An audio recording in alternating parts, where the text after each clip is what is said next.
To another edition of Prime Hour on My Media Prime. We are very, very sorry once again for the late start. We make machines, but at times the machines try to play a fast one on us. But like it is often said, that better late than never. We are going to start today, hoping that we are going to finish discussing what was planned for the program today with our panelists who are in the house, and equally give you opportunity to witness our first live news broadcast out here from our studios at Fangudrom Bange. We are going to be looking at these orders given by the President of the Republic ordering that reforms be made at the level of the judiciary and the prisons in Cameroon. Very briefly, after which we are going to be discussing Cameroonians and their preference for foreign goods and services with our panelists who are already very, very seated. We are in the company of Kiven Brenda, who is a journalist. Good evening and welcome. Thank you very much, Lou. Good evening to all the televiewers. We are glad to have you once again. Same here. Hi to all the panelists as well. The matches are over. They are over. I'm happy and sad. So. Okay. We're glad to have you. Equally in the program with us is Tilaris Atia. He is the Kamasech Boya branch president, former editor at the Sun newspaper, who now wears another cap. We are glad to have you all the way from Boya. Good evening. Good evening, Leonard. It's a pleasure for me to be on the same panel with beautiful women and with Ndifo Ferdinand for the very first time. I think I've been following him on social media. He's been very critical of a couple of issues, including societal issues. And with the gray hair I see on him, it means we have a lot to benefit today. Mm-hmm. Equally in the program with us is the Ndifo Ferdinand. How to say Ndifo Richard, who equally is a member of our forum. Ndifo Ferdinand is with us. He is civil society activist, a political analyst. He's been away for some time. Welcome. Thank you very much, Leonard. What kept you away from I've been out of town. I've had some assignments in Caribbean here one day, so for about 2 months I was out of town. They're following big businesses. We're trying to survive. Welcome. Equally in the program with us for the very first time is Marilyn Gua. She is the Assistant National Secretary General for the Cameroon Journalists Trade Union.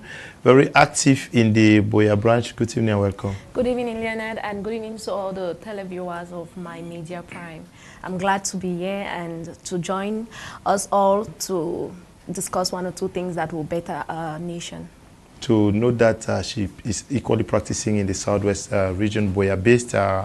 She has briefed all the odds to move all the way from Boya to be part of this program. I'm sure many of their friends in Boya are going to be happy to watch and listen to you this evening. Since we are late, we start our program with you, Kiven Brenda. You followed the Minister of Communication recently discussing this issue of the prisons, saying that the President has given special orders. And before that, we had a communique, though it was not made public. It was meant to go to the regional heads of the prisons to forward recommendations on how to better the situation at the level of judiciary. Do we say once again the government is acting after they are not showing proof of being proactive? Well, I would think that even though we look at it like as a mutiny, it paid off. Our government is the kind of government that needs to be pushed to the wall sometimes for it to react. And so we had that result, and many people are questioning the fact that why did it have to take so long for government to realize that there are people who have been waiting, who have been locked up for 3 years, and they have not even been charged. So the judicial proceedings is not something. It took these people to go on strike in prison to protest before government came in, stepped in, and said it's about time we find out what's wrong with our judicial system. So there are times when our government acts, they need things like that.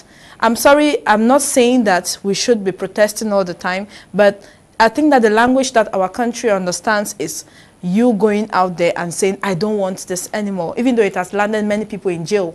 But that's the impression that we have. It's not today that we're talking about slow judicial procedures. We had lawyers who complained, and we had people who have been talking about it for years. And today, the Minister of Justice, Laura, so have been there for how long? Is it just today that he is discovering, or is it today the president knows that that judicial proceedings are slow? I think I also see a lot of pretexts in it. It's true. It's not every time we have to be condemning, but we need to be objective. Why are our procedures slow? The Minister of Justice is asking his collaborators why they are slow. Is he not the Minister of Justice?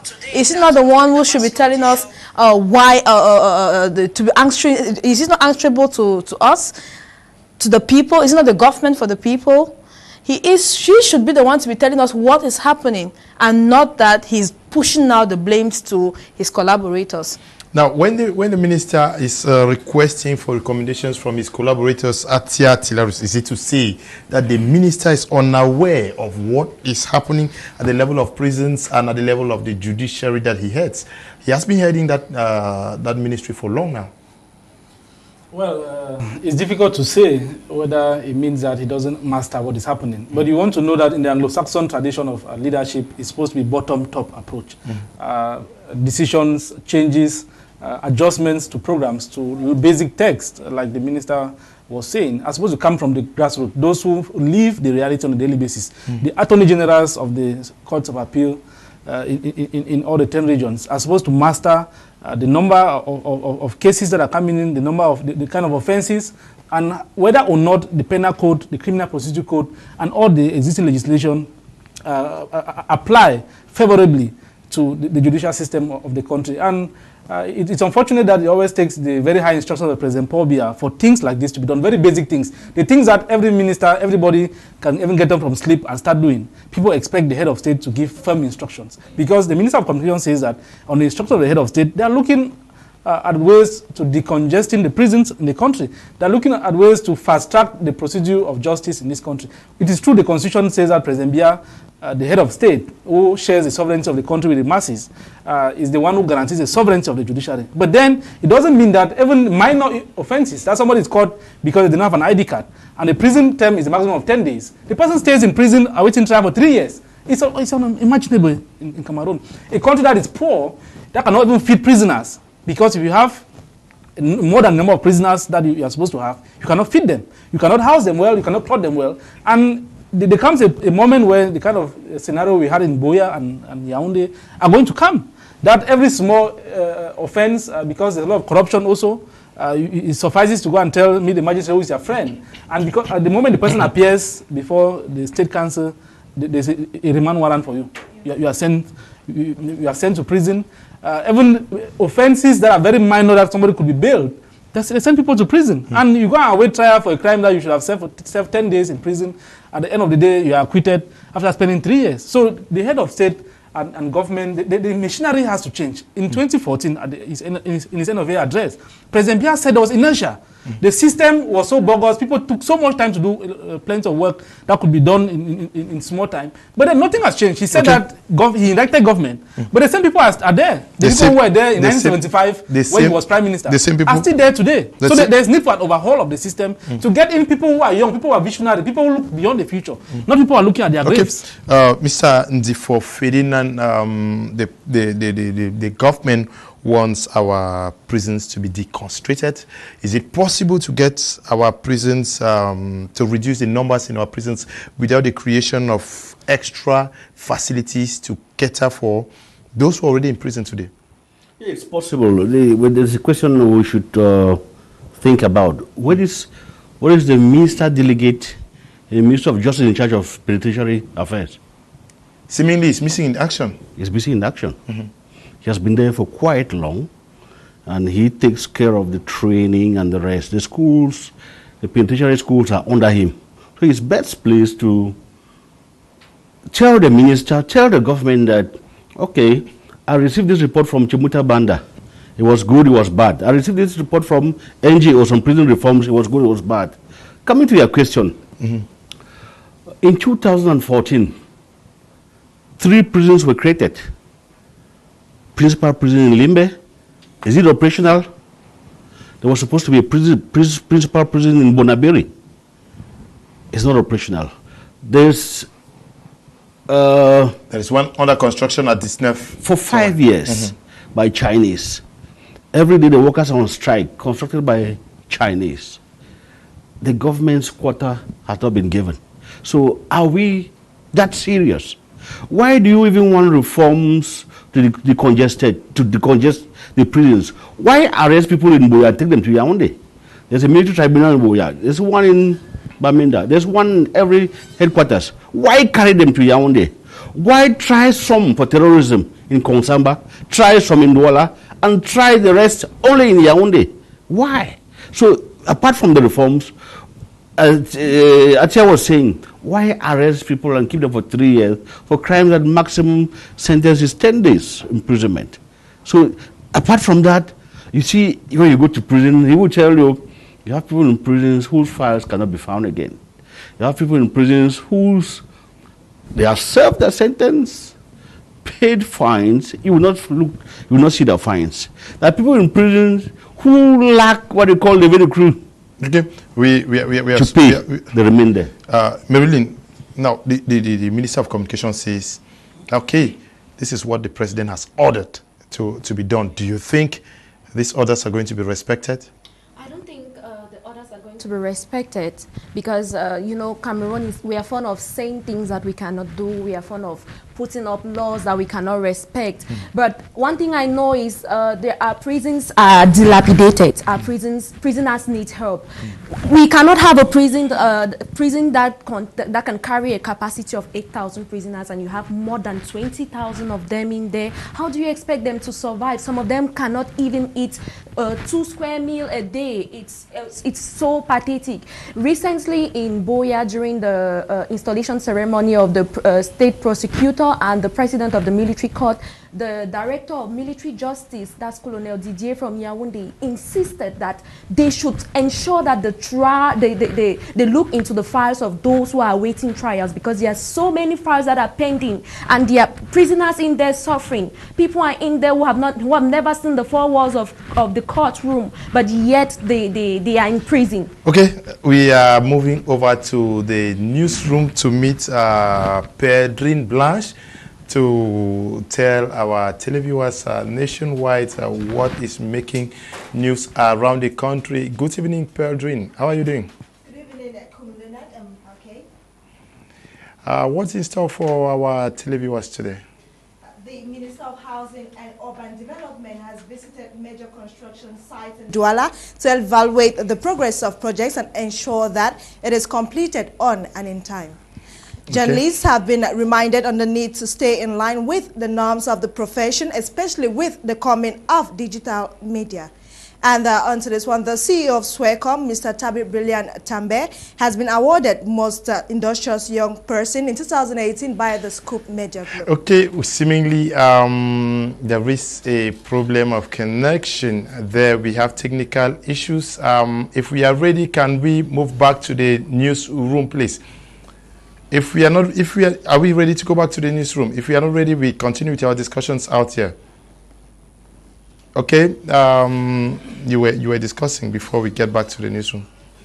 No, like I was saying, and Madame von Helen, who is the president at the Southwest Court of Appeal, she also cited, I mean, the issues, the pertinent issues that are ongoing in the justice system in the Southwest region. There is a lot that needs to be done in the justice system, especially in fact, in the Southwest region, Southwest and Northwest regions. Lawyers held meetings in Fako, that's in Limbe, where they were talking of coming up with an arbitration center, both in the Northwest and Southwest region, that it could also facilitate the handling of cases that may be difficult in courts, because with the absence of arbitration centers, it's also difficult to, you know, with the coming of arbitration center, it's going to facilitate some of the files that are pending and probably it will help the justice system in Cameroon.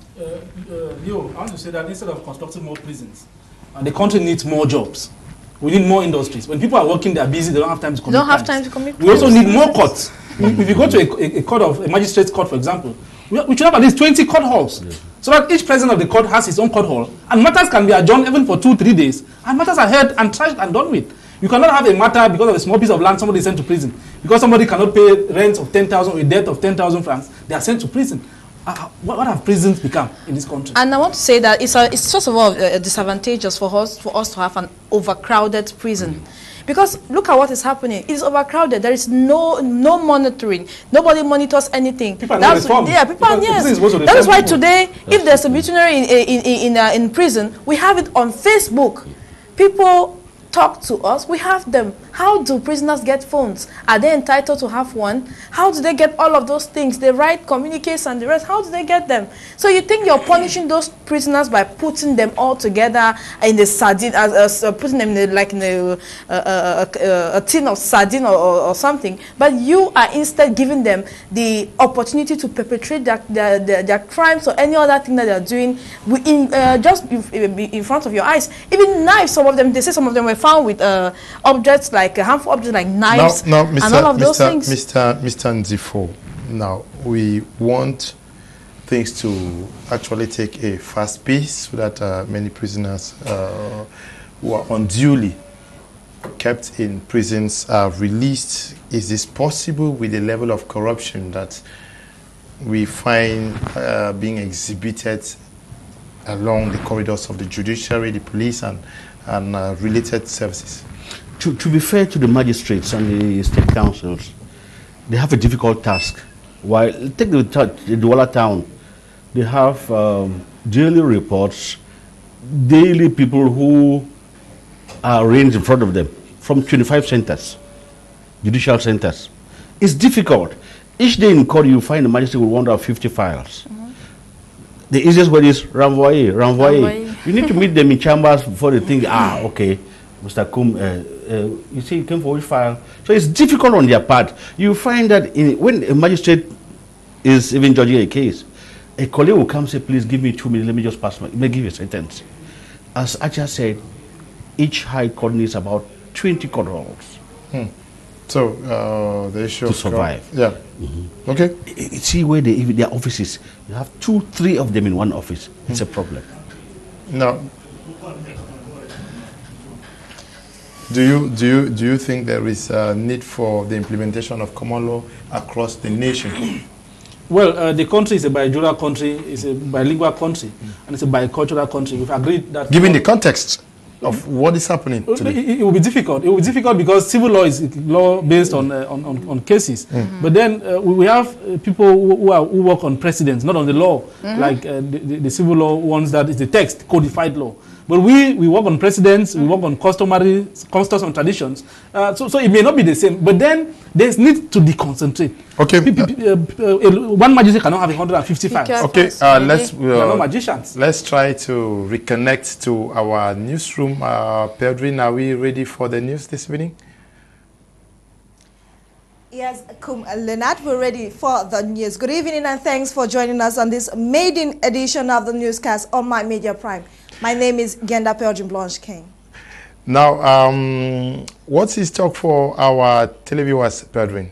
The Minister of Housing and Urban Development has visited major construction sites in Douala to evaluate the progress of projects and ensure that it is completed on and in time. The journalists have been reminded on the need to stay in line with the norms of the profession, especially with the coming of digital media. And the CEO of Swecom Group, Mr. Tabi Brilliant Tambe, has been awarded Most Industrious Young Person in 2018 by Scoop Media Group. Those were our top stories. Now the news in full. So, Pedrin, I leave you the opportunity to bring our televiewers all the stories that have made headlines today. Let's move over to the newsroom. De l'inédit au Cameroun, le tout premier collège canadien ouvre ses portes dès septembre 2019. Performance Education Center, en partenariat avec les grandes écoles canadiennes, offre aux élèves du second cycle un cadre prestigieux, calme et propice pour des études avec des enseignants chevronnés canadiens et camerounais. À Performance Education Center, obtenez le baccalauréat canadien, vous ouvrant automatiquement les portes des plus grandes universités canadiennes et du monde via les bourses d'études garanties. Performance Education Center propose également des programmes de formation bilingue de 2 ans permettant d'obtenir un permis de travail au Canada après obtention d'une attestation d'études collégiales du Québec équivalent du BTS sous l'assistance de Performance Immigration Canada. Performance Education Center est situé à Augus, derrière Antenne CRTV, 10e avenue. Performance Education Center, visa vers le Canada et le monde. Being one of more than 200 majors of HipMat, I am proud of my success. It all began at HipMat. I am a CEO. I coach and lead a team of salespeople. I don't hesitate to tell them the vision was planted and molded by HipMat. Today, I stand on a pedestal of experienced and committed lecturers. The foundation was laid by HipMat. For over a decade, HipMat's credibility and ministerial recognition have trained more than 15,000 professionals in business management and engineering from H&D to BTech, MBA and what have you. With an outstanding partnership with the University of Bamenda for BTech and MBA programs, our undoubted commitment to your show's success is a reflection of the future you painted. The Higher Institute of Business Management and Technology, HipMat, a university for professionals.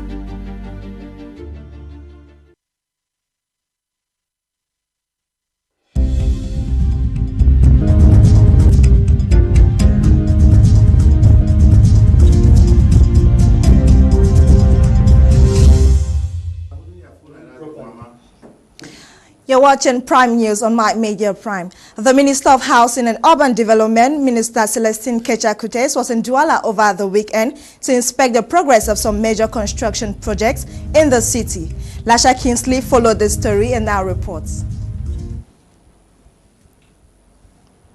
Housing and Urban Development, Madame Celestine Kecha-Kutes, has made an inspection tour to some construction projects in the economic capital group.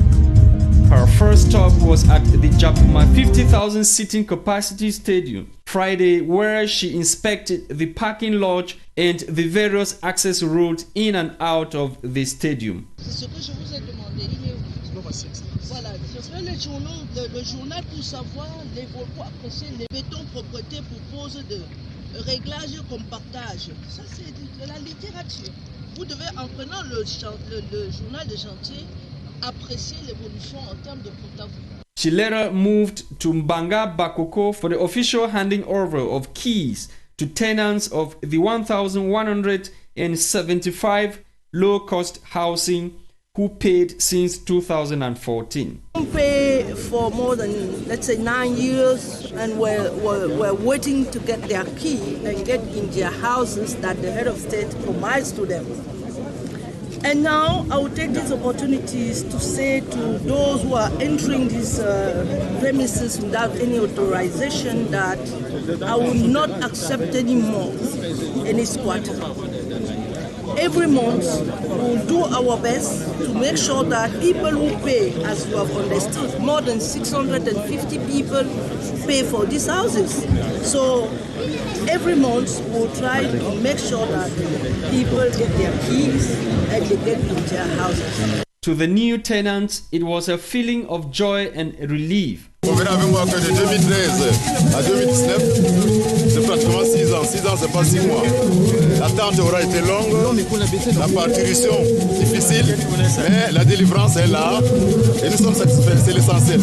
It was also an occasion for the minister to sound a note of warning to those illegally occupying the structure. Minister Celestine Kecha visited various construction sites in the country's economic capital, Douala, insisting on the need to speed up work. Details of our investigative tour with Faith Tata.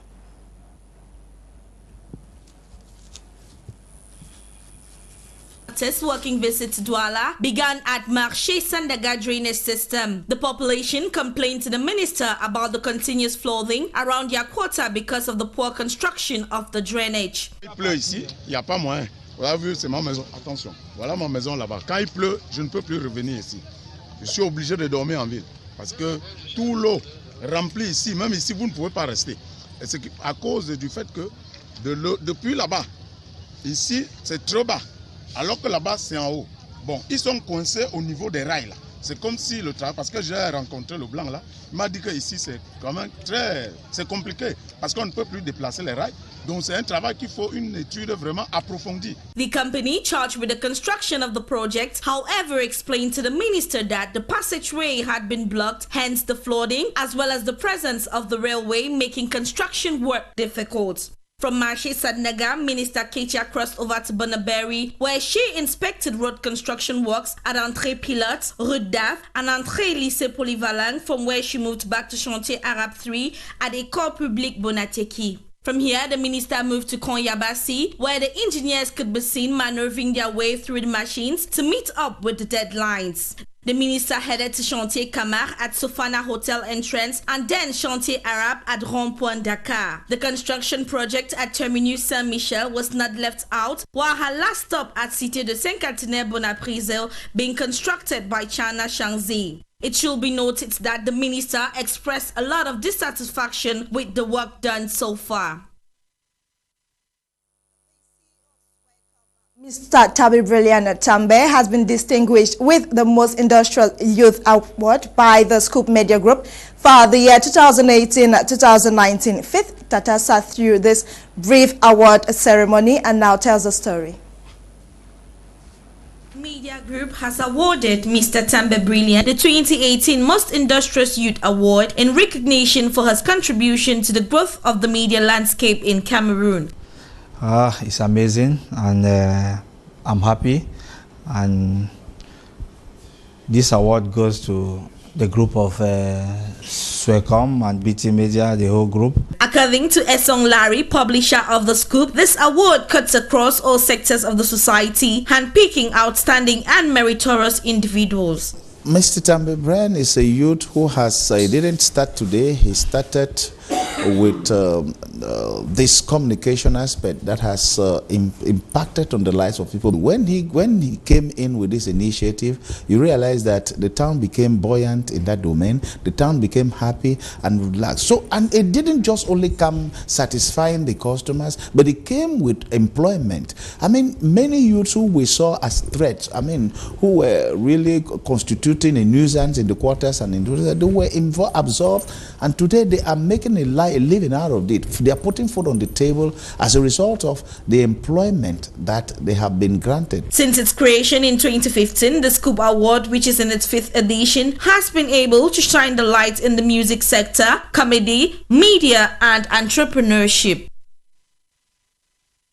Southwest region, Kumba-based internally displaced persons have narrated sad stories on how they are coping with the present state of affairs since the escalation of the crisis in the two Anglophone regions of Cameroon. Tamfu Sidwan met with some of these displaced persons and now reports.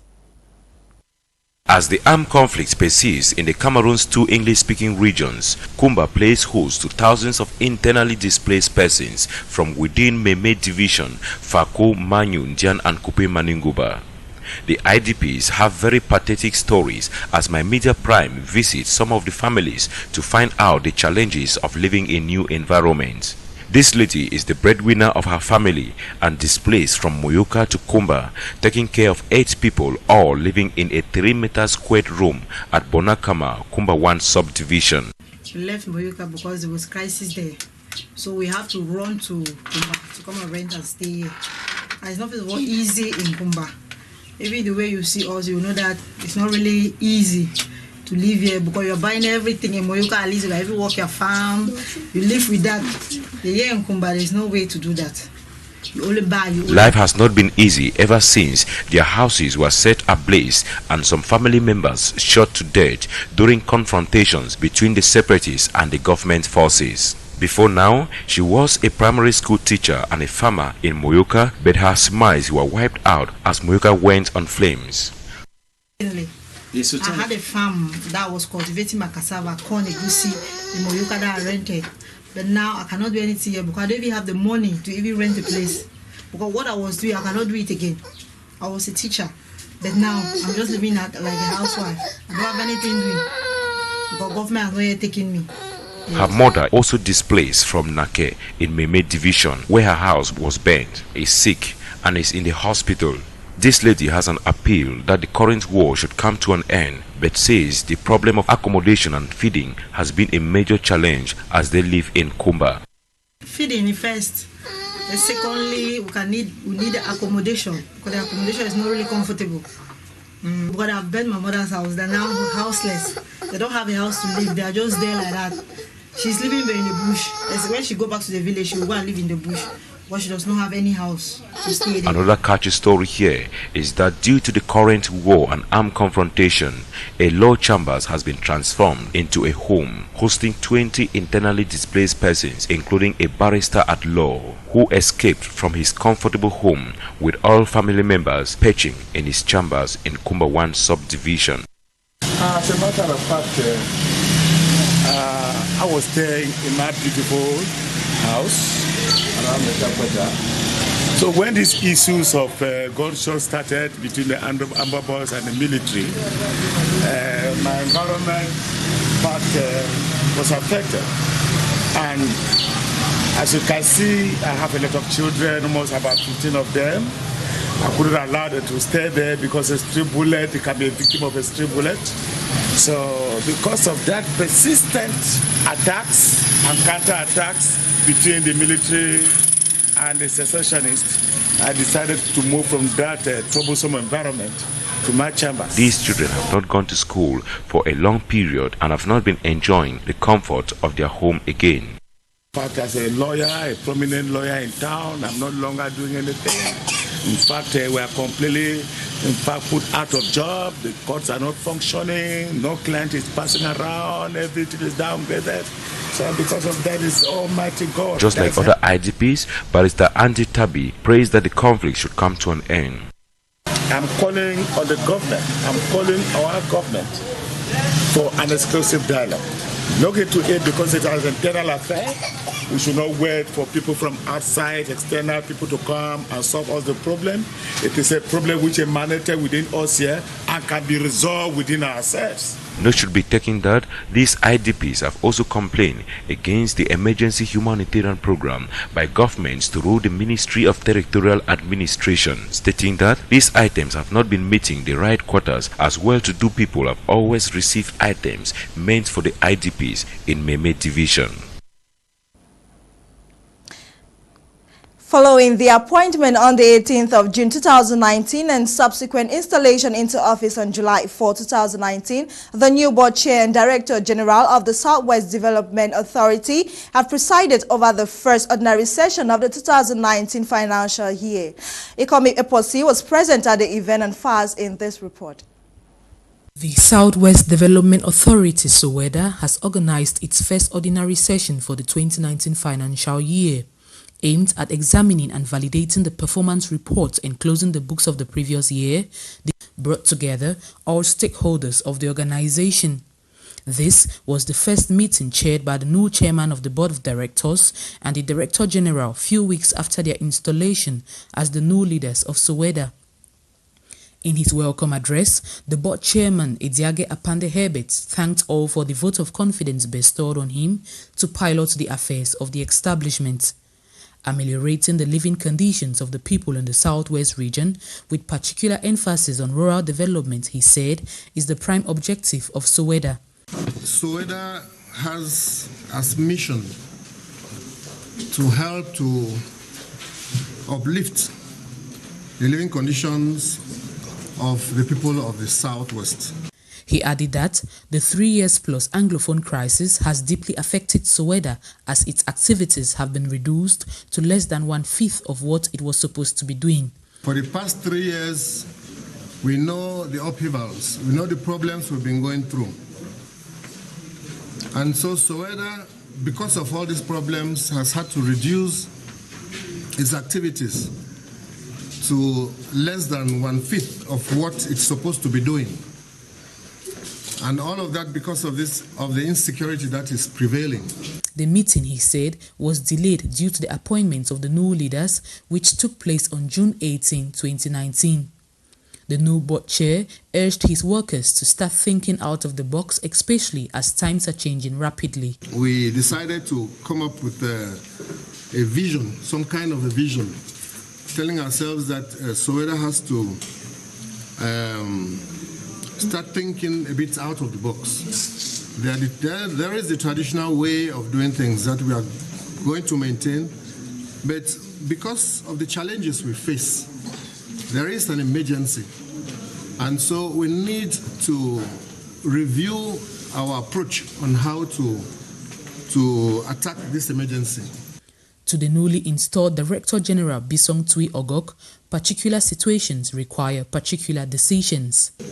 I think we all have to understand that particular situations require particular decisions, and at the level of Soweto, while we are not able to reach out to the rest of the region, but some of the regions that we assess that it is safe for our staff, it is safe for our equipment to be deployed, we are planning to work there. We are in the rainy season, so there's not much we can do now as far as roads construction is concerned, but we have already earmarked some roads within the Fako division. Created in December 1987, Soweto became operational in 1992. It intends to seek for ways and means of resettling displaced persons back in their homes, provide them with the basics to pick up with their economic activities, as well as the repairs and reconstruction of rural social infrastructure like schools and roads. Economic Christy Nuela ending that report. You're on to Prime News on My Media Prime. Young journalists have been reminded on the need to stay in line with the ethics of the profession, especially with the coming of digital media. Faith Tata has details of this report. The Cameroon Journalists Trade Union is currently organizing a 2-day training workshop for starters in the journalistic profession with focus on young journalists and digital media, trade union stakes and new challenges. We've come to realize that the digital sector or the digital economy is the fastest area of growth as far as young journalists are concerned. But then, most interestingly, most of these journalists are not part of the union. So this is more or less like a sensitization program.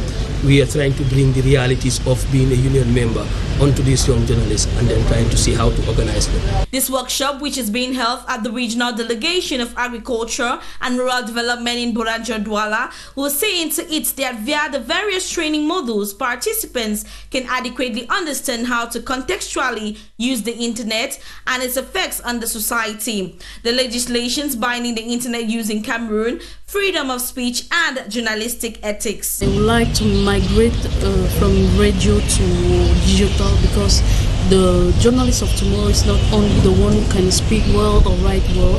The journalist and the complete journalist of tomorrow is a journalist who can easily use the digital platform. At the end of this workshop, it is expected that participants implement a better mastery of digital media in their various fields.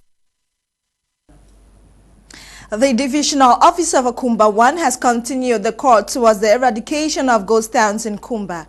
He did this while reaching out to the inhabitants, and he also encouraged them to join him in the fight against ghost towns in Kumba. Tamfu Sidwan has this report in full. The Meme administration has devised another means to destabilize ghost towns in the division by distributing food items and soap to the inhabitants of Kumba 1 subdivision. The divisional officer for Kumba 1 subdivision, Chafu Roger, this Monday, 5th August 2019, moved to the quarters distributing rice and soap to the inhabitants of the subdivision who are all affected by the current impasse in the division. This crowd turns out massively to collect food items while the administrator stares at them and smiles as the new means of doing away with ghost towns seems to be working due to the mammoth crowd of women and children. The population seems to have tremendously increased this day as compared to the turnout of last week. Just like any other administrator, the divisional officer used the occasion to ask parents to send their children to school and to encourage youth who have taken up arms to drop them and be rebaptized into the society. Despite the turnout here, the other part of the city remained completely closed due to ghost towns imposed by the Amber forces. With that story, we end today's edition of the newscast on My Media Prime. But before we go, a quick reminder of our top stories. The Minister of Housing and Urban Development has visited major construction sites in Douala to evaluate the progress of the projects. Journalists have been reminded of the need to stay in line with the norms of the profession despite the coming of digital media. And the CEO of Swecom has been awarded the prize of most industrious young person in Cameroon for the year 2018-2019, given by the Scoop Media Group. The news was produced by Ewane Eli. I am Genda Pelgrim Blanche King. Join us tomorrow same time for another edition of Prime News on My Media Prime. Prime Hour continues with Kum Leonard and his panelists. Good night.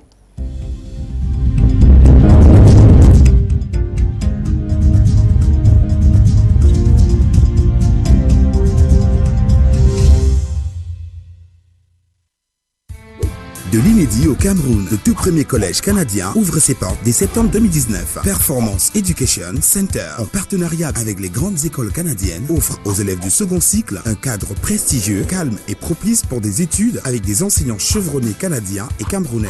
À Performance Education Center, obtenez le baccalauréat canadien, vous ouvrant automatiquement les portes des plus grandes universités canadiennes et du monde via les bourses d'études garanties. Performance Education Center propose également des programmes de formation bilingue de 2 ans permettant d'obtenir un permis de travail au Canada après obtention d'une attestation d'études collégiales du Québec équivalent du BTS sous l'assistance de Performance Immigration Canada. Performance Education Center est situé à Locbessou, derrière Antenne TV, 10e avenue. Performance Education Center, visa vers le Canada et le monde. Being one of more than 200 majors of HipMat, I am proud of my success. It all began at HipMat. I am a CEO. I coach and lead a team of salespeople. I don't hesitate to tell them the vision was planted and molded by HipMat. Today, I stand on a pedestal of experienced and committed lecturers. The foundation was laid by HipMat. For over a decade, HipMat's credibility and ministerial recognition have trained more than 15,000 professionals in business management and engineering from HND to BTech, MBA and what have you. With an outstanding partnership with the University of Bamenda for BTech and MBA programs, our undoubted commitment to your show's success is a reflection of the future you painted. The Higher Institute of Business Management and Technology, HipMat, a university for professionals.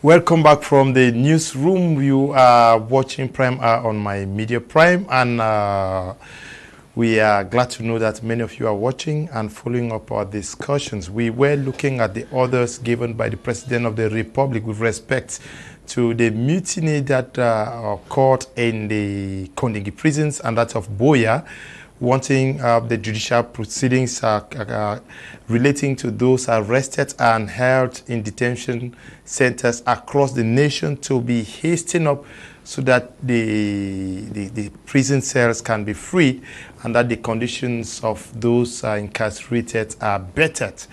Now, he says he wants these things to be worked upon and that the conditions of the inmates of the respective prisons are rendered better. Do you think it's going to be implemented? She says she doubts whether it's possible for these orders to be implemented. But what should the President and the Minister of Justice do to see into it that what they want to do to get done be done? Well, Leonard, The first thing is that it is Emmanuel Rene Sadi, Minister of Communication, who says that the president has ordered. That is the first thing. Because we have this tendency of hearing ministers, even if somebody needs to wake up from his bed, he will just get up and say, the president has ordered me. I'm under the instructions of the head of state. You know, it's like we are trying to, you're using the head of state's name. That's the first thing. If at all the president has assigned him to carry out this task, I think that it is going to be implemented. Well, I want to be hopeful, because we don't want to have another situation. Yeah, but we saw the president of the Republic declare openly that le juge, le Cameroun va organiser la Exactly. He gave firm instructions. That is why we are not certain. We are hoping that I trust the president will not want to see another situation like what we had on the 22nd and the 23rd in our prisons. It's going to be, it will not end if they don't sit up and take implement the decisions, monitoring, control, hastening of judicial proceedings and the rest. If they don't sit up, we'll have another trouble in our prisons. What should be the attitude of the judiciary, especially given that they have been asked to send up recommendations as to what is actually blocking judicial proceedings now? Now I'm sure they're going to write to their boss, who is the minister, and who is going to churn down instructions back to them. Yes, the minister, if that document that has gone viral on social media is anything to go by, says that the proposals could even lead to modifications of some of our laws.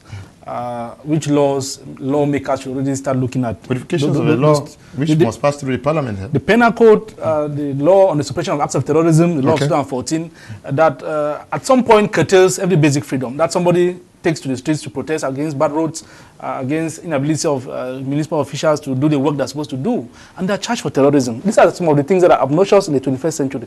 Our lawmakers have to look into these things. The arbitrary arrest, the embezzlement, because the embezzlement even affects the courts, because you give money for court halls to be constructed, they are not, and the few that exist are overburdened, and so the chain of corruption has a very wide effect on the judiciary of the country, and we expect that the head of state instructions are going to be respected, because the constitution is very clear. Article 5 sub 2 says that he shall be elected by the population, and he shall share sovereignty, and he shall define the policy of the country. So whichever way this country is going, the head of state is the one who is defining.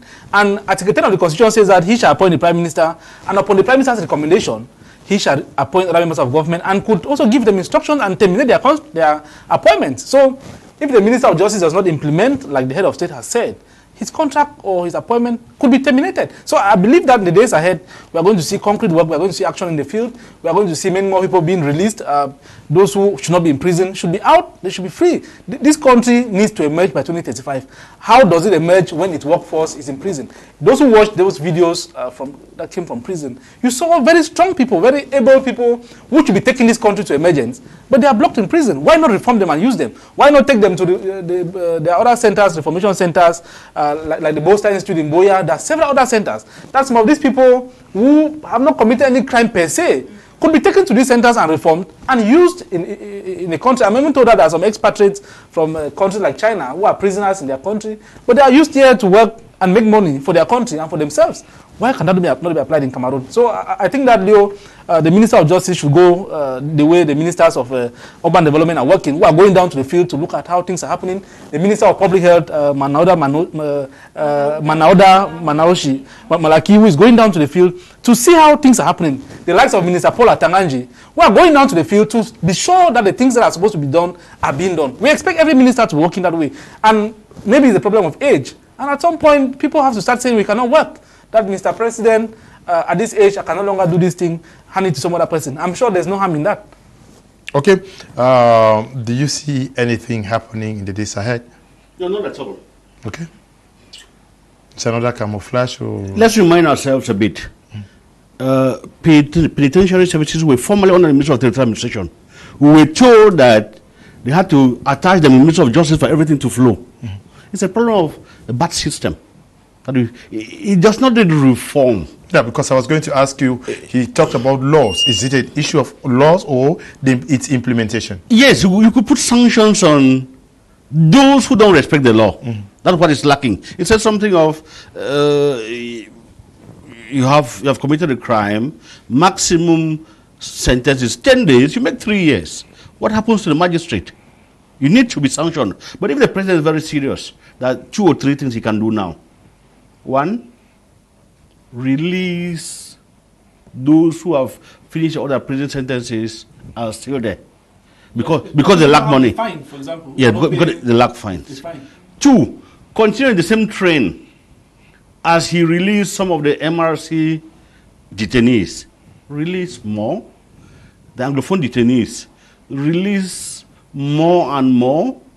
And then call to book those who are supposed to construct the prisons in PK 19. Yeah. Bonaberi, the funds have been disbursed. And nothing happens. Why I say I don't expect too much is because they know that those prison conditions are not good. But when you have a certain level of, when you have a certain status in the society, you go there, they have built expensive quarters for VIPs. Why? Why? That's the problem. That's the problem. Yeah. Okay. Why? Maybe some people think that there is a possibility for them to find themselves in prison, so they have to prepare these VIP prison cells. Yeah. Take every detainee, judge all them the same. When they are condemned, okay, you can now send them to purgatory. Not that before they are being condemned, you already choose their VIP. Merlingua, severally you've covered stories at the Boya Central Prison. What fundamentally needs to change within the prison systems in Cameroon? Well, I think firstly the condition in which the prisoners are being placed, and apart from that, we should also look at fastening the files of prisoners. Why keeping them there? That's my cry, that's my worry, because when you see the way some of them are being treated, even there are innocent people in there that they need how do I say, they need justice. We cannot be talking about justice and the justice cannot be implemented. We are in Cameroon, yes, we know. In Cameroon, we do more of words than action, but we need action. If the country is going, should I say, upside down today, I'm blaming us, we the Cameroonians who cannot implement what we have put in place as laws. So it's high time we start implementing the laws that have been put in place. Look into the files of those who are awaiting trials. Look into the files of the detainees, the Anglophone detainees. Look into the files of political detainees in general. Please, we really need to free some of the innocent people in prison. The conditions under which they are being placed are really harsh. Okay, one last word. Yeah. Remember the concept we had in West Cameroon, production prisons. These prisoners are productive. If you could take the prisoners in Boya, somewhere to around Moyuka, they will be working farms and their conditions will be better. Okay, we are glad to know that Dr. Yimbu Emmanuel Ntia is watching us. He says, interesting debate, friends. My regards to Atia and my veteran brother, for Ferdinand. You are receiving greetings there from Dr. Yimbu. I'm sure. Let me take some messages from our televiewers who have been following us since we started. This one reads, greetings to you in the studio. It is unfortunate that the government has decided to entrust. Okay. The message is not clear. This one is, hello, greetings to you guys in the studio. It's Blaise from Boya. He can never change what needs he cannot do. It's that man can never be a good leader. Never. Okay. This one says, hi, good evening to all. Bia has already given many others which have never been respected. Nothing can change with this government. More schools and reformation center schools should be built and not prisons. In short, the president should resign and give way for young generations to build Cameroon. I am Jerome Mwankang, writing from Douala. We only react after the act is done. At what time are we talking of the congesting as prisons? God help this nation. Pichangwe is writing from Yaoundé. We are going to discuss our second topic for the day, which is key, looking at Cameroonians and their preference for foreign goods and services. I start with you, Manyikiven Brenda. Can you explain, you are a Cameroonian, are you promoting the home industry, and at what level? When it comes to my kitchen, made in Cameroon, eh? Yes, made in Cameroon products, my kitchen. Yeah. Yes, and that's my level. I end there, because the first thing is that the products we have are made in Cameroon products. That to me they're expensive. They're very expensive. Let me just say there are some things that you can easily get from the foreign market, and when it comes to Cameroon, it's cheaper than made in Cameroon goods. So what will you go for? And since we have all been westernized, we will normally choose the one that is cheaper and from abroad over the one that is expensive. Look at it. How much do you earn that you would take 5,000 francs to buy a sachet of chips? Because people have transformed and packaged, let me say, chips now. Then when you know that you can have flakes for cornflakes for 1,500 francs, and it takes your child for a week or two in school, what will you choose? So I end on the level of food. I would just say for now, it's just food. It's just food. I see your hair. It's not Cameroonian. Your dressing is not Cameroonian. But you're talking of food. Tilaris, what is the appreciation that you have of Cameroonians towards goods made in Cameroon? Well, we don't have Cameroonian goods because I'm not sure you want to tell me that timber is made in Cameroon. Are those the kind of goods you're talking about? If that is it, I think we don't have goods. We don't have Cameroonian goods. The industries have been killed by civil servants who their only interest is making money, being corrupt, bringing their family members into the business. You have Cameroonians who work in companies, who slave for companies in the country that are owned by expatriates. The money is taken. There's capital flight. You look at the telecom companies in the country. How many of them are managed by Cameroonians? Even the Cameroonians who work there are the ones who move under the sun selling SIM cards, who are paid peanuts. The expatriates, so-called expatriates, who come as managers, they earn 25 million francs a month, and that money does not stay in our economy. You can talk about the economy being buoyant, the gross domestic product being very good, the GDP increasing, the projections are good, looking on paper are good, but the citizens, their lives are not being improved because these companies are making money, but the money is going back. It's either going back to South Africa, it's going back to France, to Paris, and at the end of the day, Cameroonians are suffering. When you go to the State House during May 20, for example, how many do you see palm wine at the State House? Do you see the things that are locally bought? Do you see this ginger juice around the place at the State House during state dinners? We don't see those things because even the state culture has been pegged to the foreign market. Our heads of state enjoy their sojourns abroad. Our ministers enjoy using the aircrafts that are not local aircrafts. Even for local flights, they cannot afford to fly from Yaoundé to Douala. It's rare to have ministers coming to Douala to check projects. And they fly Kakameko from Yaoundé to Douala. So even our taste buds have been conditioned to look Western. Everything is Western in Cameroon. And to the extent where we don't even have anything that is ours. Even the timber we have to send it abroad so it can come back in form of furniture. We import for our state machinery. The cotton industry, I don't know how it has become. The groundnuts produced in the north, I don't know what they do with it. The sugar cane produced around the place, we don't know what happens to it. The palm oil deficit in this country exists, but palm oil is produced every day, we don't know how it ends. So Cameroon, at the end of the day, has nothing. You go to Cameroonian supermarket, you cannot even have local tea. In Boya, I find it difficult to have toilet tea in Boya. So where are we heading to? How do we start learning to consume Cameroonian when we don't even have those things in stock? The moment you enter a supermarket, what is in front of you is something that comes from abroad. And because you have it in good quantity, the prices are always very favorable. After all, smuggling is very possible in the country. Even the things that have been banned, like frozen fish, wine, and all of those things, they are still very much in the market. Who is doing what? Nobody.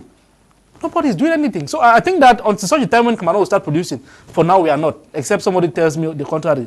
If we are producing, then we'll consume Cameroonian. Now, we are talking about Cameroon and preference for foreign goods and services. For Richard, can we... Ferdinand. For Ferdinand. don't know why Richard. It's my brother. For Ferdinand. Yes. Now, can we say that it begins with a policy of the states that should encourage consuming homemade products? The policy... Because he's raising the issue that even the ministers will not use Cameco. That is a fact. But if it was a policy, I'm sure they will be forced to do it. That is a fact. Yeah, if you put policy, you don't put sanctions. It's of no use. He's very right to say, finally, what do we really produce? The few things we produce here are produced by subsidiaries. What thrives in this country is just the brewery industry, which is not very healthy for us. It is less than 15% even owned by Cameroonians. It's a problem. We are moving towards food processing. It's a problem. Yeah, we should have been moving towards food processing. Yeah, they created the agropole. Between 2012 to now, Monatile was supposed to have produced 1/3 of it that is consumed in Cameroon. It was given to friends. Nothing comes from there. We have a lot of fish. When we were taking back Bakassi, they said there was fish and fuel and petrol. Where's the fish? You have allowed some Asians to do trawling. It is caught, exported. I like to come to what brother was saying. The food industry, where we even produce the interlands, there are no roads. Imagine what the plantains that we have around Munya, food items. Those mothers don't have farm-to-market roads. Where do you even have those farm-to-market roads? There's no policy in place for post-harvest losses.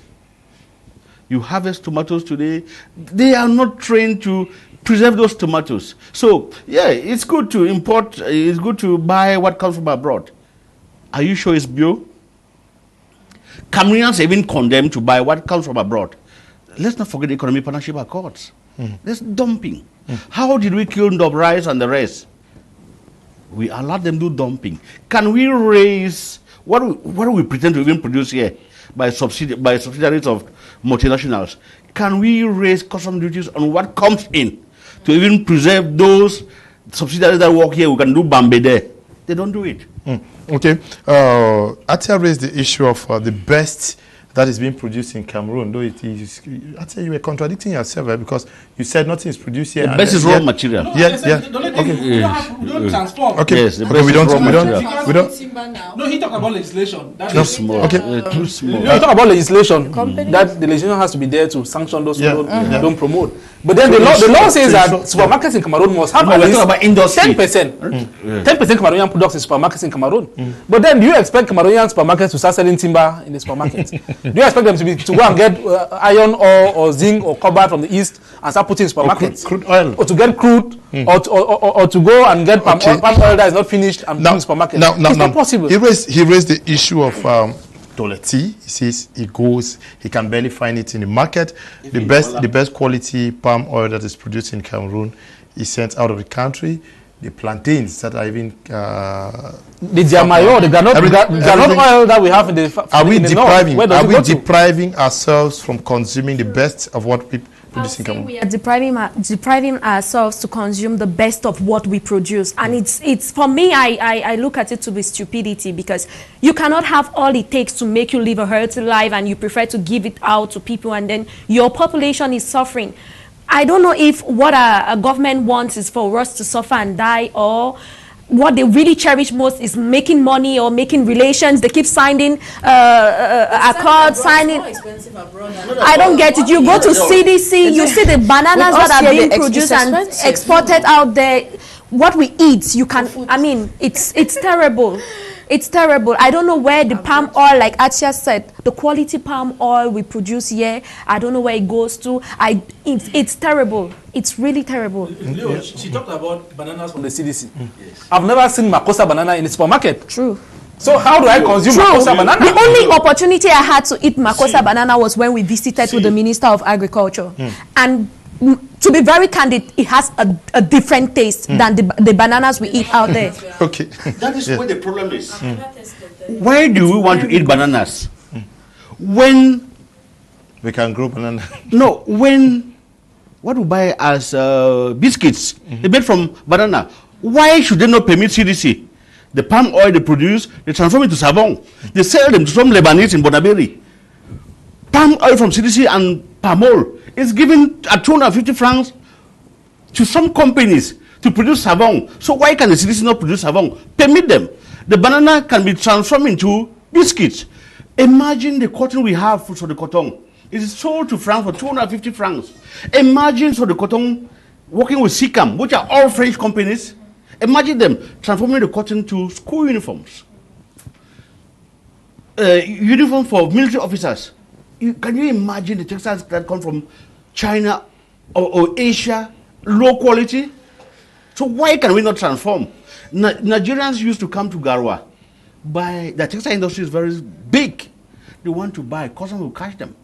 But we prefer selling that cotton abroad, 250 a kilo. I'm at the ports. That's the declaration that I see. So why not sell it to Nigeria? The colonial accords. Jocoton owns 51% of the cotton. Why must we continue like that? And every year, the government gives subventions there. To give 1,000 subventions to the CDC is like a problem. So CDC should be empowered tomorrow to produce biscuits, to produce savons. The rubber they have. He's raising Yes. the issue of surviving CDC. But when we look at protect CDC to survive and save Cameroonians, you talk of deficits. When I say surviving CDC, it means that there were others that were existing, like WADA, that was producing. We have the UNVDA, we had SIMRI and a host of others. Can we say that the government gave a leeway for Cameroonians to start consuming imported goods? Because if these companies where SIMRI was producing enough rice, UNVDA, what and they liked, we would not be importing as much rice as we are doing from Thailand and China. We have this careless attitude about our own companies. For instance, I'm seeing the CDC has already is crumbling and has already crumbled. And we have, the next thing we start thinking about is privatizing. Well, actually, I think you agree with me that have you ever wondered what CDC takes as subvention and wondered why another company which is owned by a European in Cameroon doing the same banana production is taken as subvention?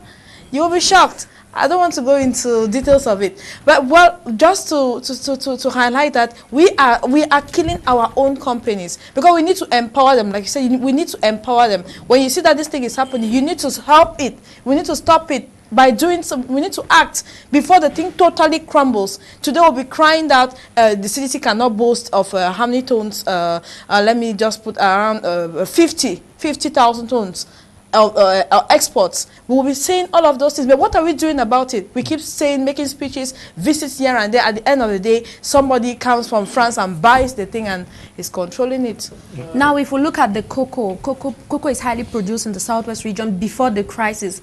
Now, when we produce this cocoa in the southwest region, it's being exported, and a kilo is not sold for up to 8,000 francs. When it gets to Europe, they have to manufacture the chocolate and they bring it back to you and sell it for about 2.5, 1.5. So I mean, in summary, what I gather from the discussions is that we cannot consume homemade products because we cannot produce, because the existing companies were not given an enabling environment to thrive. True. The first problem in Cameroon is the political nature of where we have found ourselves. Okay. The French policy of assimilation is what has killed us. Because the initial 10,000 civil servants we had in 1959, 60 and all of those, when they had leave, 21 days or whatever, they went to Paris to drink Bordeaux wine, to enjoy, to put on suits and enjoy it. Because the French gave them the impression that they were like French, that they were being assimilated to look like Frenchmen. And so they went to Paris, they enjoyed, they drank wine and all of those things. And they felt that they were more attached to France, they were more of French than Cameroonians. And so they prefer to enjoy French things. When you live there and come back here, even bottled water. There are ministers here who drink water from France. They don't drink local water. There are state officials who don't eat local rice, who eat everything imported. So it's from the culture of assimilation. The French policy of assimilation has killed most African countries, most French African countries. And it's difficult for us to depart from that trend, to make us to know that wood that has left Cameroon and gone abroad and come back is not better than the one finished here. So we have zero industries, we have the resources, but the transformation is zero. How on earth is it possible that we have a fish deficit when we have trawlers everywhere in the sea? How on earth that we can even grow fish? A country that cannot grow fish, I mean fish. A country that is producing what it does not consume. What are we doing with cocoa? Who eats cocoa? In the morning in their house, who eats cocoa?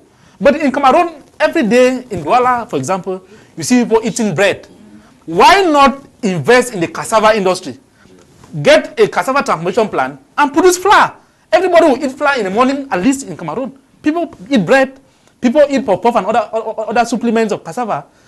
That's what we should be producing. It's done. Cameroon should move. It's done. Look in the East. The Asians in the East have had land. You have this report from Hopkins. They have land. You cannot imagine that Chinese produce rice and cassava in the East. And export. Yes. Not only export. They export and we buy less quality rice. So why do you give them the land? That we have jobs that are paid 10,000 per month, 20,000 a month. So political. It's just like banana. Yes. Just like banana. They are rejected. Yes. They are rejected banana. We have the manpower. Can we be orderly? Yeah. I also want to cry that the Anglophone crisis has done us much harm. Yeah. Because there was a lot of money from the German bank, the KFW, that was supposed to come into Muyuka to construct a cassava transformation plant in Muyuka. Wow. Where is the project? How does it go on? So you see that so much has been put in, but we are getting so little. Those who have produced cassava, those who have gotten hectares of land, produce cassava, they cannot make ends meet. So the chain of poverty, it keeps on going on and on and on. And we keep on slaving for the white man. Therefore, Richard, I want us to go back to the policy. In Cameroon, is it so difficult for the government to impose, like Thomas Sankara did, that we have so the cotton that is producing cotton, and then let SICAM be empowered so that every Cameroonian should be dressed using Afritu. That is, we consume what we produce and then tell government officials, please, this is how you ought to dress. You need to consume homemade textile. And then going further to the furniture industry, go to almost all the government offices. They are furnished with imported furniture. Is it so difficult for government to put it as a policy that we have many carpenters, local carpenters out there? Why not consume what they produce? In any case, before answering your question, we have to be very conscious of where we buy from. Go to Nigeria. Nigerians, they look at you, they buy from their brothers and sisters. We should start practicing it here. It's a big problem. Yeah, you talk of producing. There are few things we produce here. If they are produced by subsidiaries of those big industries, actually I told you, the profit goes abroad. Do we not have carpenters who are good enough to where be you able to destroy WADA, where you destroy WADA, where you destroy PWD that we used to produce those things. We used to produce, yes, we used to produce tomato from Fubot. With the economic crisis, so-called economic structural adjustment program, everything was killed. Actually, I told you a simple example. 20 may go to the presidency, what do we consume?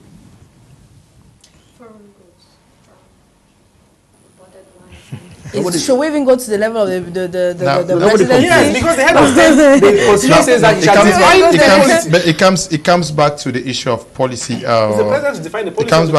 It comes back to the issue of policy. Mimi, if we observe that all the ministers, you go into their offices, they are using imported furniture, they dress so foreign, they consume foreign wine, they eat foreign food.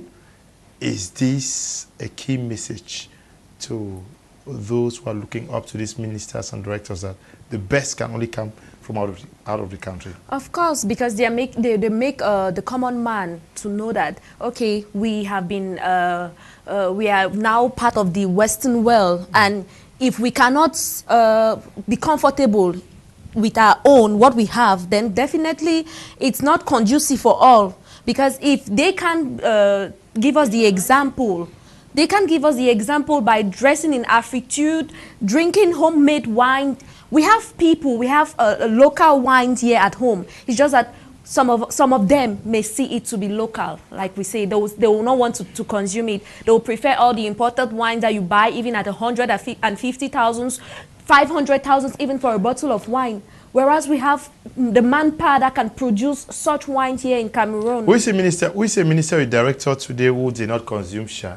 Who did not consume this with the village? Why not look for ways to refine some of these drinks that we all consume while growing up, so that even at the level of the ministerial portfolios, we still keep consuming our own? Momo Jean de Dieu consumes palm wine. I remember in the popular video, he was drinking his palm wine and said, while in Yaoundé. When you go to a supermarket, you find it. I've seen that particular palm wine he was drinking in supermarkets. Can you direct me to any such? You Coaf. Okay. You go to Sake. Yeah. You see that there. Okay. In the same vein, is a minister accused of embezzlement who had a birthday party in prison, a carton of wine costing 1.8 million. The mark is there. You can go online and check it. Now, can we say that because our big people have taken up the habit to consume foreign, consuming foreign now has conferred a local industry? Can we say that consuming foreign now confers a status of having arrived? So consuming Cameroonian is being looked upon as a second class or a low grade person? Leo, we have said here that it is the French. The French are the ones who have put us where we are. The policy of assimilation, making us Cameroonians feel like we are French when we are not. So at the end of the day, because people from France drink wine from Bordeaux, we in Cameroon, because we feel we are French, want to consume what they are consuming. We had a minister of culture here who will come to the Festival of Arts and Culture in Limbe, dressed in suits for days, for years without number. But we had a minister, the ex-minister of urban development, was always in Afritude. He felt African. He felt like a man from the West region. The ex-minister of culture, Amatutu Muna, felt like Cameroonian. She would always be in a traditional outfit. But we have ministers who are supposed to be branding Cameroon, but who don't do that. You see them in suits appearing in traditional ceremonies. The head of state himself, how often have we seen the head of state in our official ceremony appearing traditional? Because the head of state is the one to direct state policy. He should lead by example.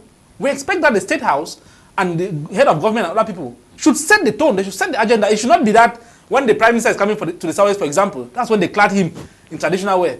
Or when he goes to the village, that's when they clad him, and they will never wear those dresses. We don't see them in official ceremonies. We expect that if you come to the Southwest and you visit as minister, and they give you a traditional dress from that area, the next official visit, maybe a cabinet meeting, we should see you in that dress. And if you're going out of the country, you should go in that dress. Country in an Afritude.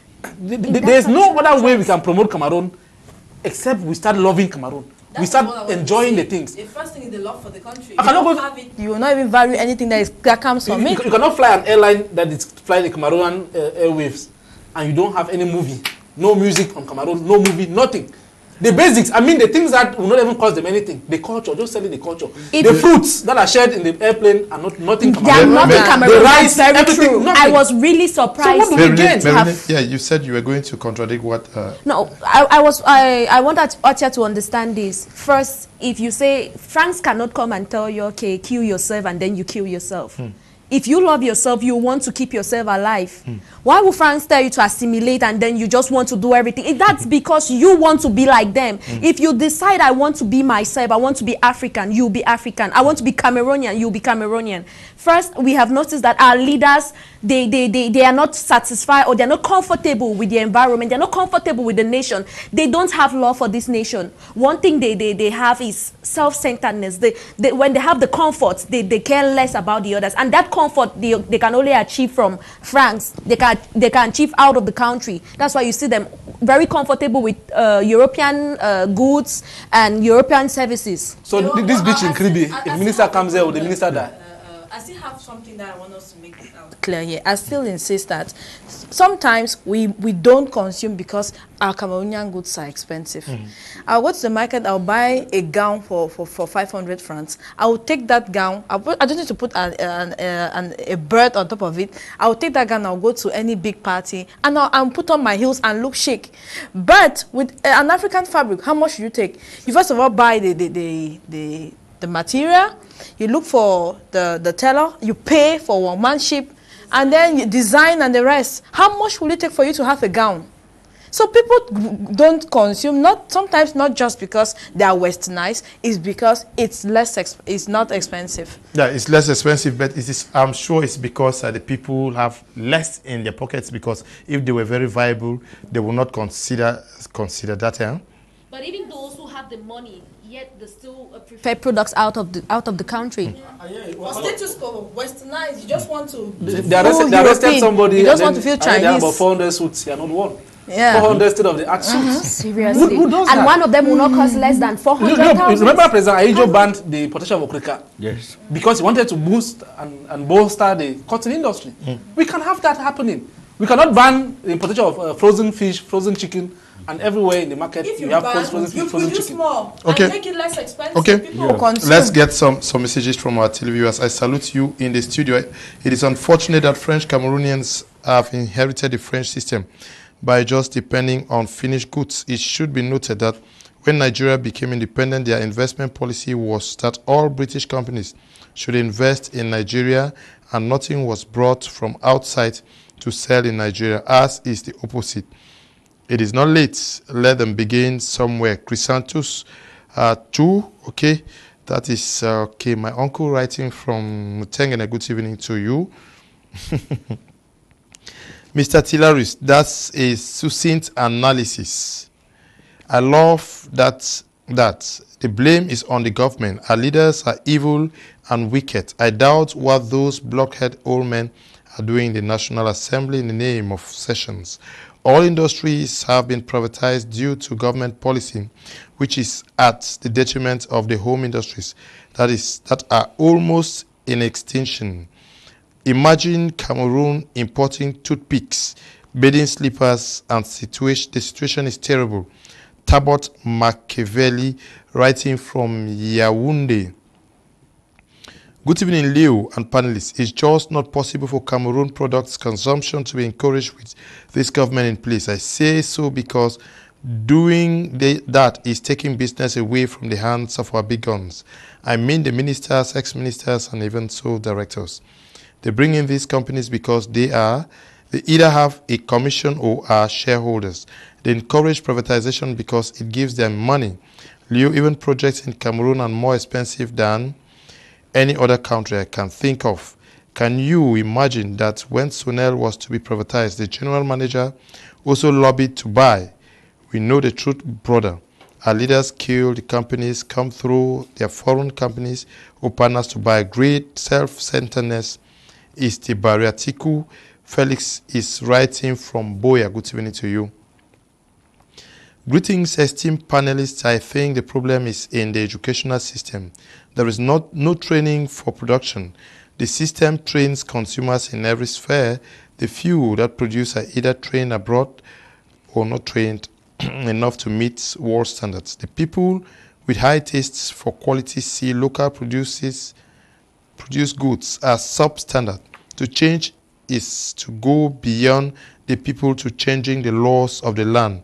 This is Pastor Ndi, who did not tell us where he's writing from. Good evening to you all in the studio.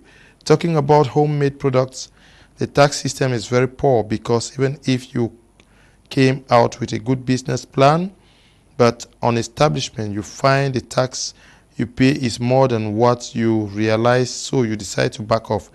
I am Ebamu Sofo, writing from Boya, City of Excellence. Good evening to you in the studio. We should not expect any change in the present condition without any overhaul of the government bench of Cameroon. It's Mark writing. The administration needs to protect Cameroonian-made products by imposing tariffs of imports on imports. Then the administration should promote Cameroonian producers by exempting them from certain taxes and providing finances to startups. Cameroonian business people need to make a shift of mindset from being traders to being manufacturers, okay? I am a Cameroonian but have never heard of Makossa banana. Imagine, okay? Makossa banana is eaten in Europe. Good evening to you all. I don't think that home industry should go on thrive. This is because Cameroonians doesn't have a wider range in the production of goods due to low level of industrialization. Foreign goods should not be banned by home industries. Cliffodo is writing from Cape Town. Good evening, member of the panel. All what is said there is very interesting, but I called it mere was because we have a government that is so unconstitutional. We need change right from the president to the mayor, who are all there to exploit the people. Chair Infinity is writing from Boya town of City of Excellence. Good evening, panelists. I'm Anduba Cletus from Boya. I'm enjoying the program. If our president is serious, he should grant general amnesty to all those who were arrested from 2017 to date and stop playing at the gallery. We move back to the newsroom to find out what the press had to say this morning.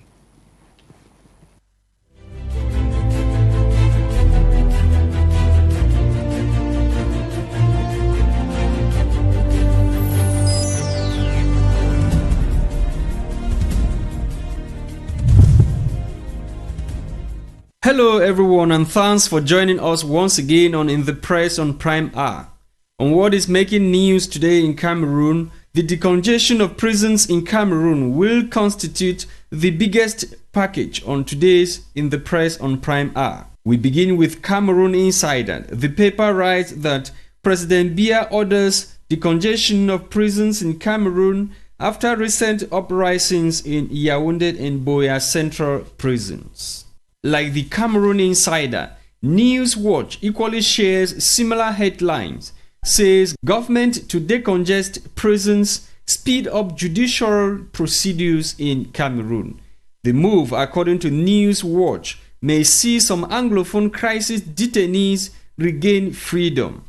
The paper also reports that in an effort to counter violent extremism in northwest and southwest regions of Cameroon, UNDP has offered France CFA 177 million for peace building and social cohesion. Completed on paper in Yaoundé, France CFA 183 million Bebekete Bebenjama Road project in Donga Mountain Division still unexecuted, says Newswatch. The Sun this day focuses on the tragedy which befell Southwest Governor's office over the weekend. Chief of Cabinet dies in ghastly motor accident, says the Sun newspaper. While Le Financier d'Afrique reports that over 8 billion francs CFA have been disbursed for the assistance of small and medium-sized enterprises in Cameroon. L'Avenir, on its part, reports that Anglophone secessionists have written to Donald Trump as the American Congress adopted Resolution 358 recommending a return to federation as solution to the ongoing crisis in Anglophone Cameroon. The Star newspaper is not indifferent to the correspondence addressed by Justice Minister to presidents of appeal courts in Cameroon. The paper reports that after Kondengi and Boya prison imbroglio, Justice Minister shakes the judiciary. The Star also reports on the harassment of Nigerians in Northwest region. Nigerian Union President decries illegal extortion by security forces on Nigerian businessmen in the Northwest region. The lone English daily, The Guardian Post, gives an insight on why and how Chris Anu's mother and sister were arrested in Yaoundé. According to the paper, the 80-year-old mother and sister of the diaspora Ambazonia leader were picked up from their residence in Yaoundé by security forces. Critics fault Chris Anu for relocating mother from crisis-hit Libialem division to Yaoundé, which he often refers to as enemy's territory. And Cardinal Tumi insists return to two-state federation, only solution to the ongoing crisis in the northwest and the southwest region of the country. That does it for In the Press on Prime Hour.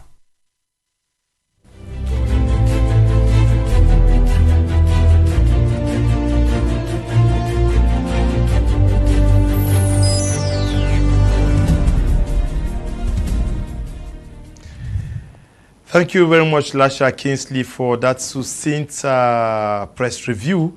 We continue with our discussions out here, but just to say that we are announcing another quiz or another contest for the month of August. Last month, you voted the mayor of Kumbo as the best mayor in the country. We gave you the results. This month, we are asking you, if you are watching us wherever, give us the name of the best school that you think exists in Cameroon. It may be secondary, primary, nursery, university. Just give us the name of the best school and tell us why you are voting for that school. Is it because they are very clean? Is it because of their teachers? Is it because of the way, because of their results? So this month, we are calling on all our viewers to give us the name of their best school in Cameroon. Give us the reason equally for your choice. We'll be talking about the goods. Let's look at the service aspect of Cameroon.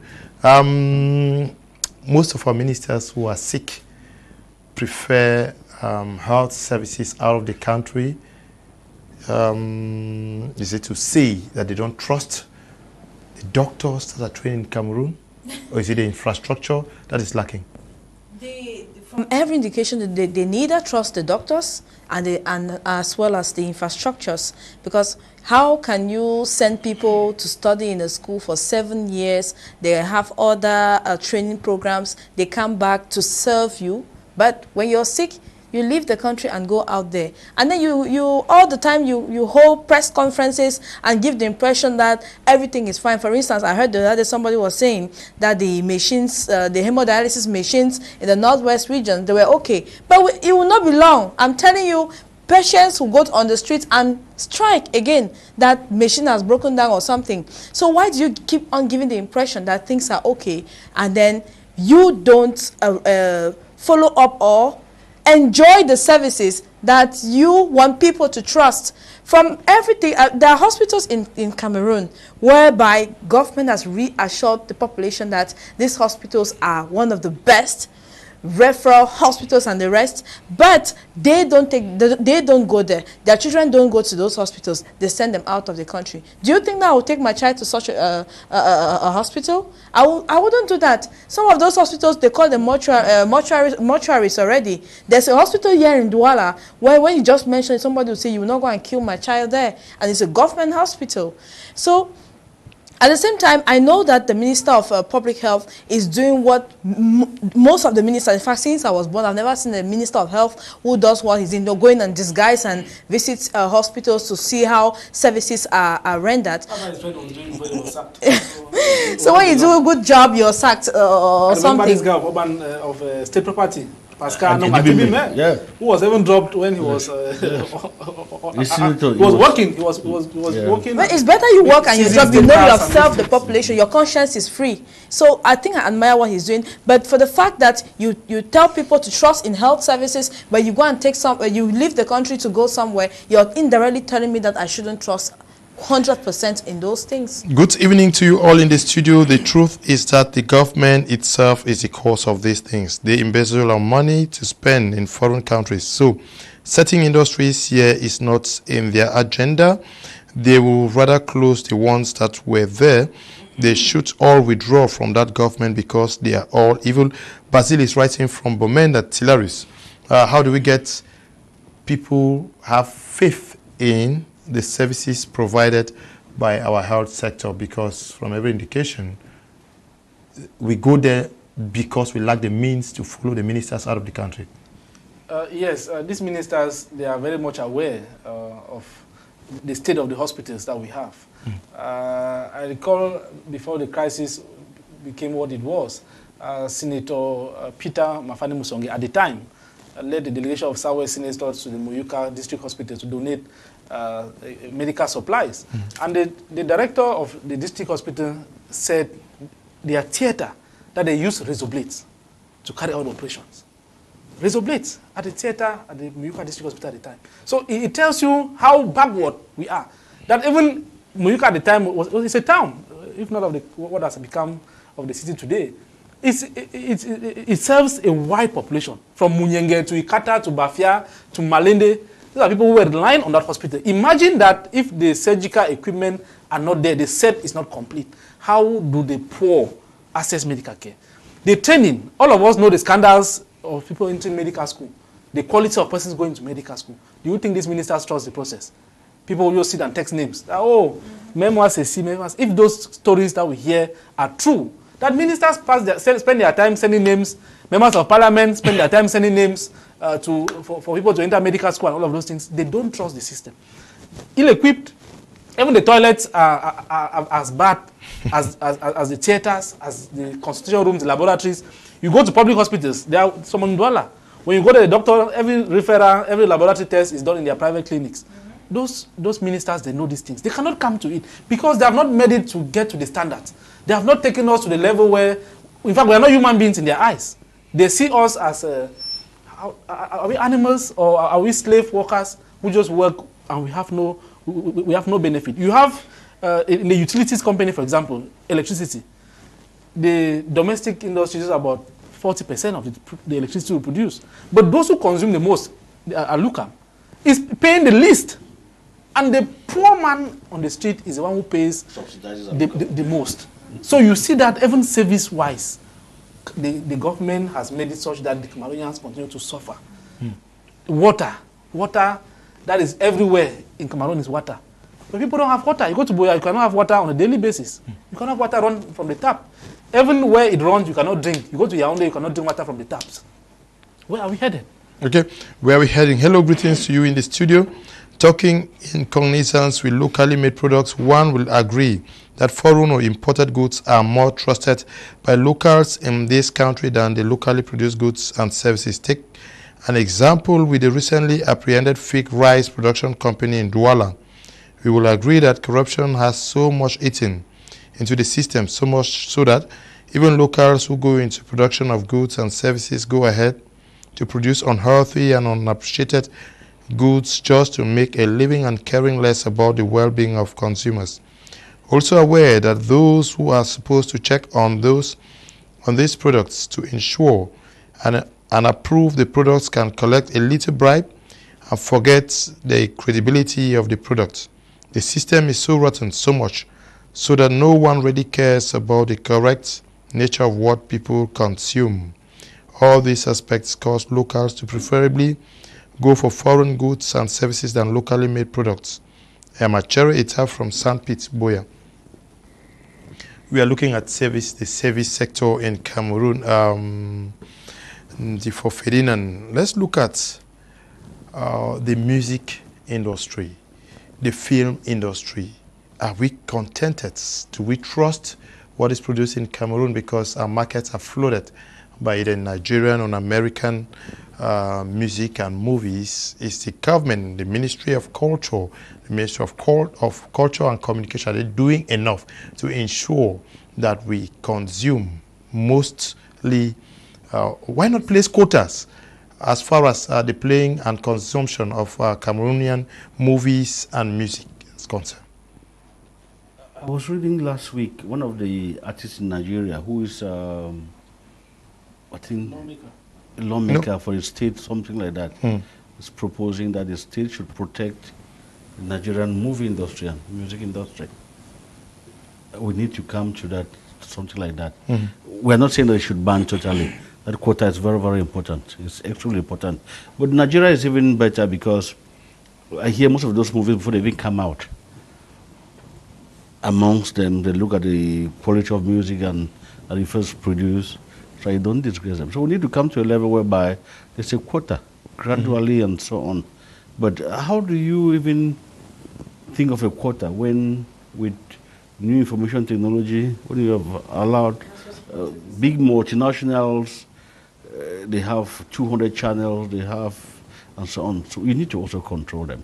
Don't only look that they are coming, they pay taxes. Yeah, they pay taxes, but the morality aspect, it will destroy all the children. It's a big problem. Extremely important. Let me have a word on the thing on the hospital. We need to remove the idea of business in hospital. The government has an obligation to provide health care. So we can come to a situation whereby consultation is even free. But how is it done when they tell you about the equipment? The hospitals in Douala, government hospitals, the best, they say go and do this test, they refer you to a private clinic.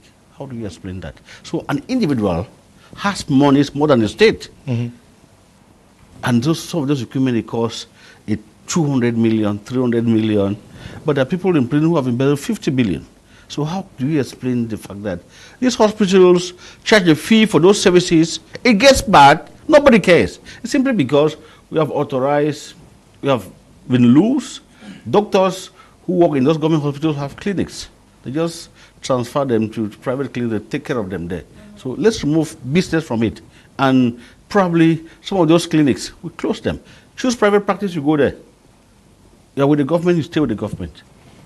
I would like to share my experience on the hospital services, like he was saying. I remember when I was pregnant, and in the hospital, before you start your antenatal care in the government hospital, they'll ask you to give 13,500. But as ignorant as I was asked to give 26,000. And when you go there, the way those women talk to you, I mean, it's more or less like they treat a pregnant woman as, I mean, they should know how pregnancy is. But the way their services were not the best. So I had to change to a private hospital. And there I was asked to give just 8,000 francs. So I don't know if our government hospitals are now more demanding than private hospitals. I don't get it. And when you meet a doctor who has a private clinic, he will refer you to his clinic. And when you go to his clinic, he's going to prescribe there. He will have to consult you, prescribe drugs, provide them for you. Whereas those drugs, he collects them from the hospital to his private clinic. Well, no, but we cannot ascertain that. Yeah. But I think that you are a journalist. If you discover cases like that, you should do investigations and report on them. Nurses. You should report on them. But how do you think the government should encourage the consumption of homemade music and movies? Now our entertainment industry is booming. I know if we are talking about entertainment in Africa, Cameroon is among the top 5. And if only we had a government that is supportive. Yes, the government they are trying. The government, but the Cameroonian population should also consume what is produced there. True. Should. That's why we don't believe in ourselves. What I've noticed is most Cameroonians don't believe in the movie and music industry, in the entertainment industry. They will prefer the Nigerian movies or musics, whereas Cameroon out there is being appreciated. Yeah, but what stops the government from coming up with a policy imposing on big companies, multinationals operating in Cameroon to make sure that when they have big concerts, these concerts should feature Cameroonians and not paying the more than 25 million, bringing guys from out of the country to come and get money from these companies that are making money out of Cameroonians? I just think since they are paying taxes and their tax, and they will not want the government, I just believe the government will not want to start imposing certain laws on them that may cause them to withdraw themselves or cause any discomfort between, because I know if the government has to impose certain laws on like for them to start bringing in artists, if they have big events, it's kind of you telling me what to do or how to run my business. Yeah, but they are operating in Cameroon. Should they not respect the laws of the land? Will you go to America and do whatever you want to do because you're paying taxes? No, but about the department? My question to you is, yes, we are talking about the fact that we produce very little in Cameroon. Is it not also the fault of Cameroonian business people who go corrupting government officials to give them license to be able to import as much fish as possible, and they will not use the proceeds to grow fish, go import very, very huge quantities of rice and so forth. Is the foreign also coming from Cameroonians? It is shared. We are so corrupt. I'm not leaving out myself here. We are so corrupt. Even when we want to start talking about government, we are the government. It starts from us, what we do. And when we talk about a government not promoting the dubbed rice, what about us? How many of us here consume dubbed rice? How many?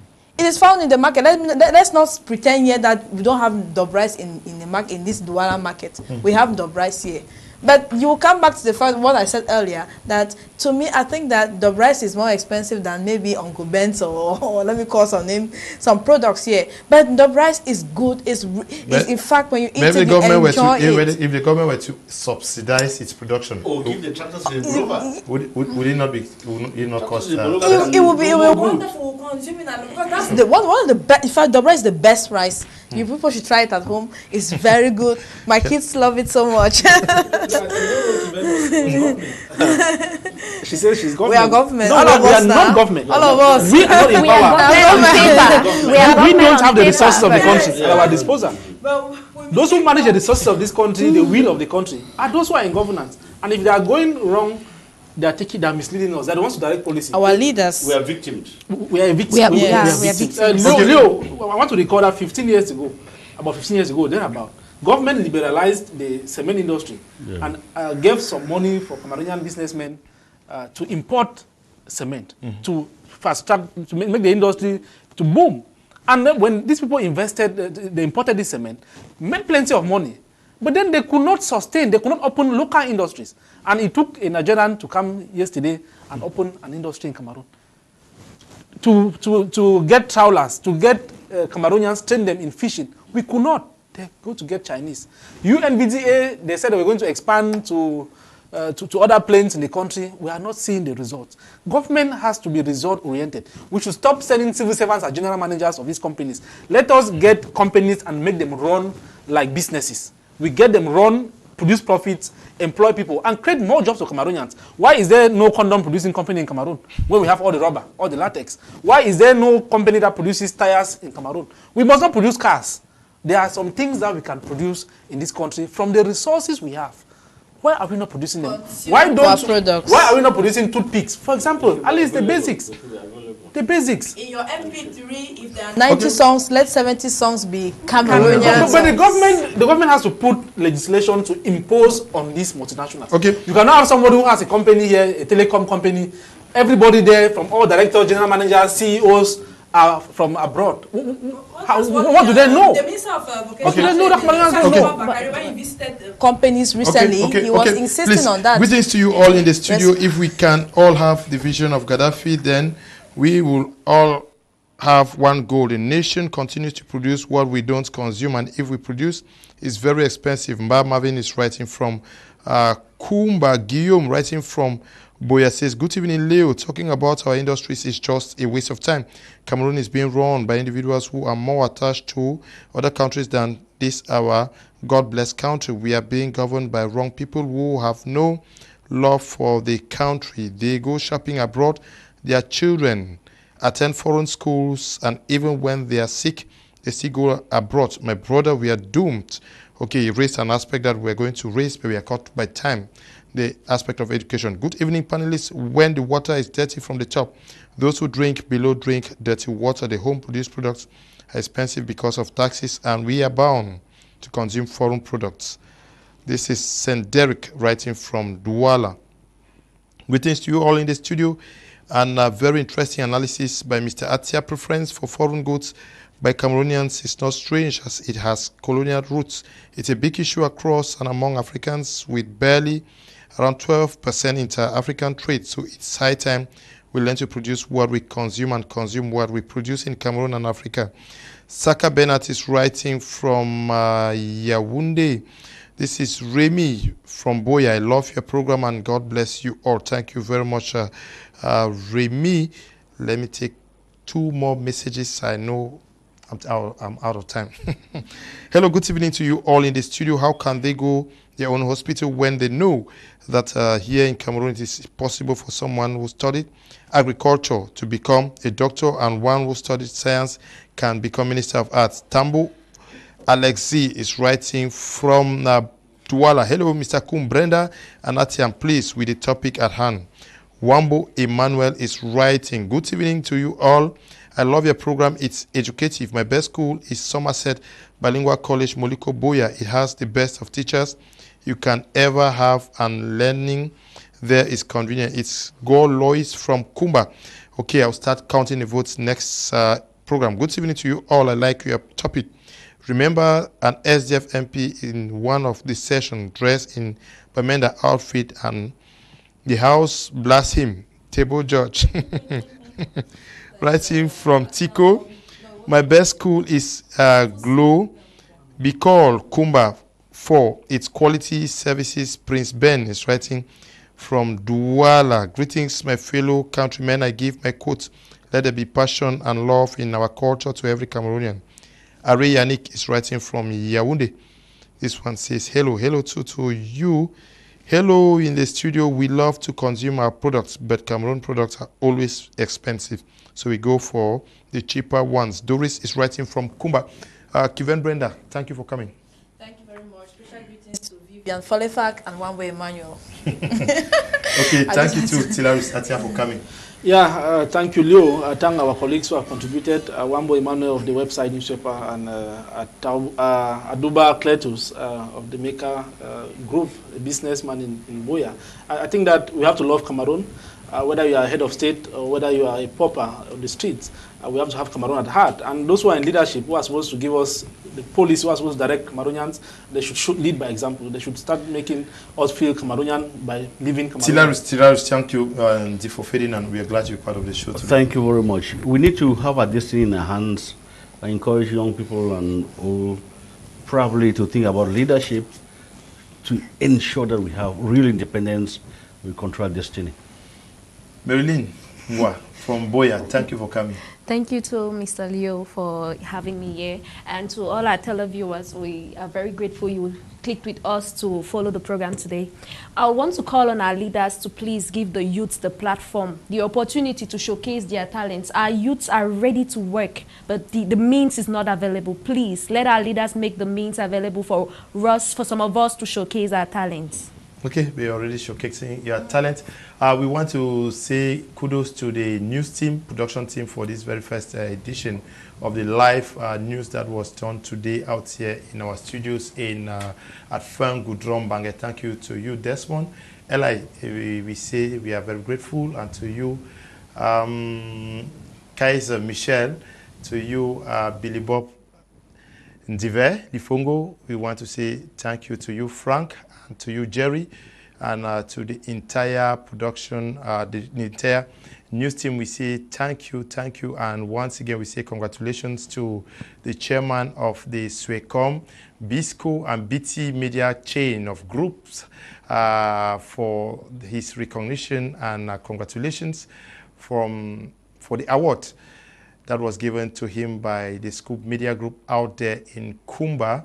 Mr. Tabi Tambe Bryant, congratulations. We say stay blessed. Bye-bye.